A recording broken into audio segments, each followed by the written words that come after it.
ರಾಜ್ಯದಲ್ಲಿ ಕೋವಿಡ್ ಸೋಂಕು ನಿಯಂತ್ರಣಕ್ಕೆ ಸಂಬಂಧಿಸಿದಂತೆ ಅನುಸರಿಸಬೇಕಾದ ಕ್ರಮಗಳ ಕುರಿತು ಮುಖ್ಯಮಂತ್ರಿ ಸಿದ್ದರಾಮಯ್ಯ ಅಧ್ಯಕ್ಷತೆಯಲ್ಲಿ ಬೆಂಗಳೂರಿನಲ್ಲಿ ಸಚಿವರು ಹಾಗೂ ಹಿರಿಯ ಅಧಿಕಾರಿಗಳ ಸಭೆ ನಡೆದಿದೆ. ಈ ವೇಳೆ ಆರೋಗ್ಯ ಮತ್ತು ಕುಟುಂಬ ಕಲ್ಯಾಣ ಸಚಿವರಾದ ದಿನೇಶ್ ಗುಂಡೂರಾವ್, ಸರ್ಕಾರದ ಮುಖ್ಯ ಕಾರ್ಯದರ್ಶಿ ಶಾಲಿನಿ ರಜನೀಶ್, ಅಪರ ಮುಖ್ಯ ಕಾರ್ಯದರ್ಶಿ ಅಂಜುಮ್ ಪರ್ವೇಜ್, ಬಿಬಿಎಂಪಿ ಆಯುಕ್ತ ಮಹೇಶ್ವರ್ ರಾವ್, ಆರೋಗ್ಯ ಇಲಾಖೆಯ ಪ್ರಧಾನ ಕಾರ್ಯದರ್ಶಿ ಹರ್ಷ ಗುಪ್ತಾ ಸೇರಿದಂತೆ ಹಲವರು ಉಪಸ್ಥಿತರಿದ್ದರು.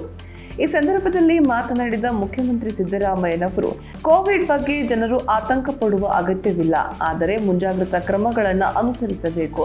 ರಾಜ್ಯದಲ್ಲಿ ಕೋವಿಡ್ ಪರೀಕ್ಷಾ ಸಾಮರ್ಥ್ಯವನ್ನು ಹೆಚ್ಚಿಸಲಾಗಿದೆ. ಕಳೆದ 10 ದಿನಗಳಲ್ಲಿ 5,000 ಸೋಂಕು ಪತ್ತೆ ಪರೀಕ್ಷೆ ನಡೆಸಲಾಗಿದ್ದು 862 ಸಕ್ರಿಯ ಪ್ರಕರಣಗಳು ಪತ್ತೆಯಾಗಿವೆ. ಕೋವಿಡ್ ಸೋಂಕಿನ ಬಗ್ಗೆ ಅನಗತ್ಯವಾಗಿ ಗೊಂದಲ ಮೂಡಿಸಬಾರದು.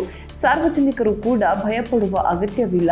ಎಲ್ಲ ಆಸ್ಪತ್ರೆಗಳಲ್ಲಿ ಕೋವಿಡ್ ಪ್ರಕರಣಗಳನ್ನು ನಿಭಾಯಿಸಲು ಸೂಕ್ತ ಕ್ರಮ ಕೈಗೊಳ್ಳುವಂತೆ ಅಧಿಕಾರಿಗಳಿಗೆ ಸೂಚಿಸಲಾಗಿದೆ ಎಂದು ಹೇಳಿದ್ದಾರೆ.